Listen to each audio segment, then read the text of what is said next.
Olá pessoal, aqui é o professor Ariston. Eu vou passar para vocês agora uma explicação a respeito da atividade da semana de 15 a 29 de março de 2021. A gente vai começar, certo, falando que ainda a gente continua, certo, com o ensino híbrido, né, que seria, a princípio, a gente está entrando em contato via WhatsApp e tudo mais, e mandando as atividades para vocês, tá? Caso vocês precisem de entrar em contato comigo, aqui está o meu e-mail, que é ariston@prof.educação.sp.gov.br, tá? Então vamos lá. Então vai ter a leitura do texto. Sorria, você está sendo filmada. O título do texto é apenas uma brincadeira. Hoje vamos falar sobre o Sistema de Informação e Monitoramento Inteligente, o CIMI-SP. O fato de você andar com um smartphone celular, você será localizado, ou melhor, não é você, mas o aparelho, pois não será identificado o dono do aparelho, mas apenas o deslocamento do equipamento, caso houver. Se você utilizar as operadoras de telefonia Vivo, Claro, Oi e TIM, o CIMI-SP disponibilizará consulta de informações agregadas, quer dizer, em conjuntos e anônimas, sem identificações dos usuários, tá? Sobre o deslocamento nos municípios paulistas mapeados. O CIMI foi anunciado no dia 9 de abril de 2020 para as ações estratégicas necessárias ao combate da Covid-19. O índice de isolamento é baseado na localização obtida pelas antenas de celulares, as quais marcam as referências para o lugar onde o celular dormiu, certo? Quer dizer, onde ele esteve localizado entre as 22 horas e 2 horas, tá? Da manhã. Durante o dia, um celular que tenha se afastado dessa referência, que é variável, mas para dar uma ideia, chega a aproximadamente 200 metros na cidade de São Paulo, né? Isso significa o seguinte: cada localização ele vai pegar como referência, certo? As torres, as antenas para poder dizer, para poder localizar o celular e se ele está afastado. Tem lugar que é 200 metros, tem lugar que é 50 metros, tem lugar que é, por exemplo, 300 metros e assim por diante. É considerado fora do isolamento que será feito pela operadora. Tá? Se você estiver se locomovendo com o celular, que a maioria das pessoas hoje se locomove com o celular, então vai ser computado como aquela pessoa não está em isolamento social. Lembrando que não há repasse de dados pessoais de celulares dos cidadãos. Tá? Então, assim, vai dizer que o celular está fora de lugar, mas ele não sabe dizer qual é o celular, quem é o dono, tá? E também não tem informação de a localização do celular para alguma instituição, tá? A partir do dia 1º de janeiro de 2021, o número de municípios cobertos pelo sistema teve um aumento. Agora são todos aqueles no estado de São Paulo com população acima de 50 mil habitantes, né? Então, assim, qualquer cidade que tenha a população acima de 50 mil habitantes, ela entra na contagem. As que são menores do que isso não vão entrar, tá? Em um total de 139 cidades. Anteriormente, eram apenas os municípios com mais de 70 mil habitantes, em um total de 104 municípios. Tá? Uma informação importante sobre a localização é que o GPS não precisa estar ligado. Toda vez que o celular é usado para realizar ligações ou acessar dados, uma antena identifica sua localização para prover serviços de dados 2G, 3G, 4G ou de voz para o seu aparelho. A partir do dia 5 de janeiro de 2021, a plataforma começa a fazer análises comparativas da situação de isolamento social antes, durante e após a pandemia. Não há recurso ou possibilidade de acesso aos dados pessoais ou qualquer meio de anular a agregação e a anonimização realizada pelas operadoras. Além disso, as operadoras são responsáveis pela segurança de informação de suas bases de dados. Não existe a possibilidade de enviar mensagem de texto para a população e ainda não há qualquer relação com os registros do serviço de saúde. Então, por exemplo, as informações que a gente tem no texto aqui dizem o seguinte: não houve isolamento social, mas não há conversa entre essas informações e o serviço de saúde. Quem tem que fazer, por exemplo, eles pegam a informação não dos celulares, não da localização de celulares, tá? Mas por exemplo, da cidade toda, o que aconteceu, e a partir daí eles fazem uma política voltada à parte de saúde. Então, reforçando, tá? O CIMI não possibilita a comparação dos dados por bairro, gênero, classe social, faixa etária com os outros locais do mundo, pois atualmente a plataforma Big Data apresenta e disponibiliza apenas índices de isolamento em formato anônimo agregado por município. Tá? Então, sim, não dá para saber qual bairro foi, dá para saber a cidade, como que está o deslocamento. É contado a quantidade de celulares, certo? E como está a movimentação dos celulares baseado. Ele estava das 10 da noite às 2 da manhã num local e como todo mundo anda com celular hoje, o que é feito?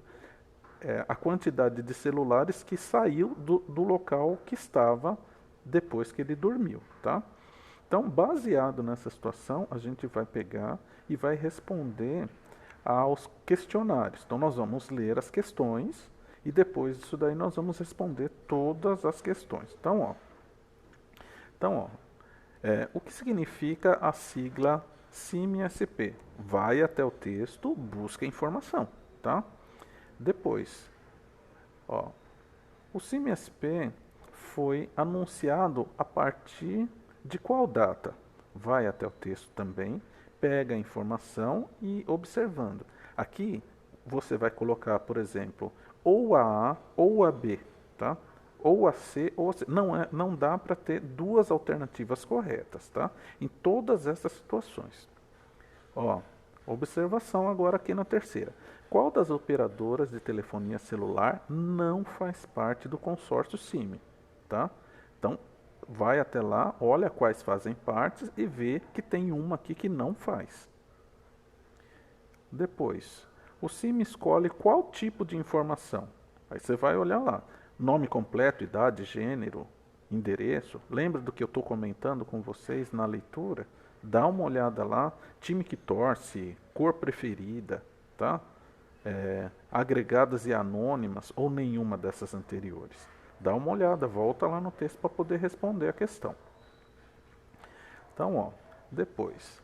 Atualmente, isso é a questão 5. Atualmente, qual a quantidade de cidades que fazem parte do monitoramento? Aí, aqui tem que ficar bastante atento, porque ele está perguntando a quantidade de cidades e não o número de habitantes. Olha bem a pergunta, tá? Para poder responder. Depois. A partir de agora, vamos utilizar a leitura e interpretação de textos matemáticos para resolver a questão. Leia o enunciado e responda as questões.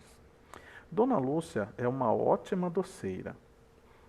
Para entregar uma encomenda que ela fez 3 pacotes.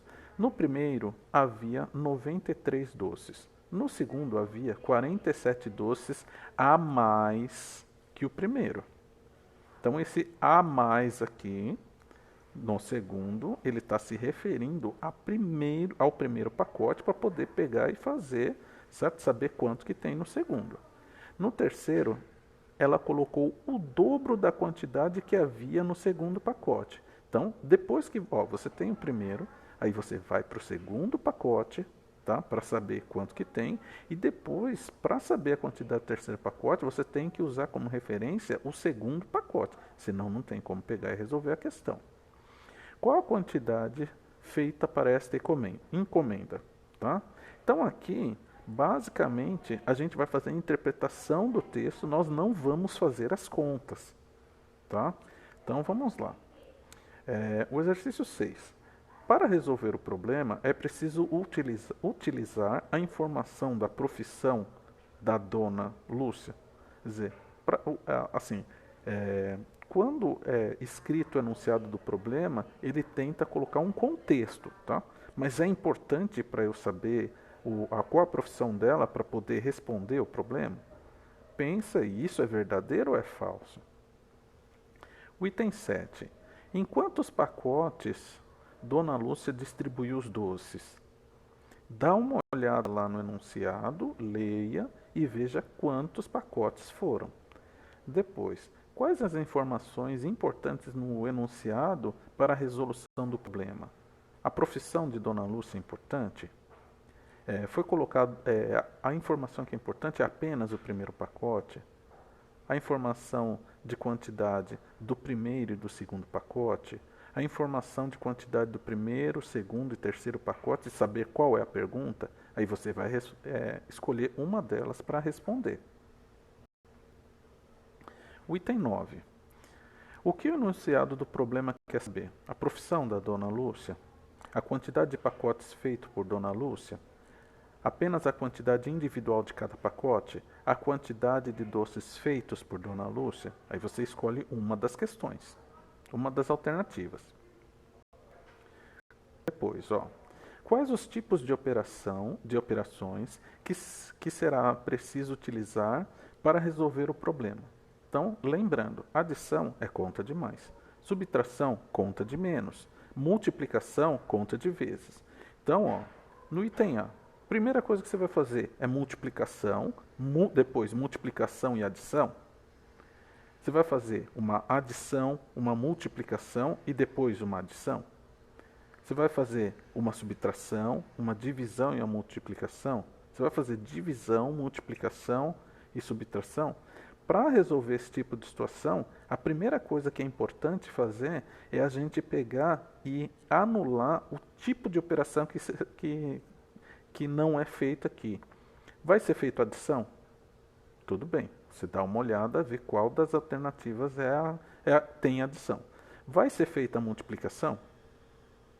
Tá, dá uma olhada, vê se tem multiplicação nas alternativas. Tá?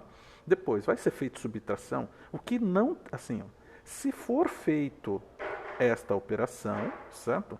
Você pega e deixa ainda a alternativa. Se não for feita, você já cancela essa alternativa. Tá? Vai ser feita a divisão? Se não for feita a divisão, o que você faz? Você pega e cancela também.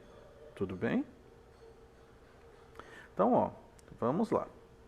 Após a resolução das alternativas, vou grifar o que realmente é importante para a resolução do problema e explicar o porquê. Dona Lúcia é uma ótima doceira. Para entregar uma encomenda, ela fez 3 pacotes. No primeiro havia 93 doces. Então, é importante saber quanto que tinha no primeiro pacote. No segundo, havia 47 doces a mais do que o primeiro. Como eu já expliquei, eu tenho que pegar a quantidade do primeiro e tenho que também, para eu saber a quantidade do segundo, eu tenho que fazer uma conta para saber quanto que eu vou ter no segundo pacote, tá? No terceiro, ela colocou o dobro da quantidade que havia no segundo pacote.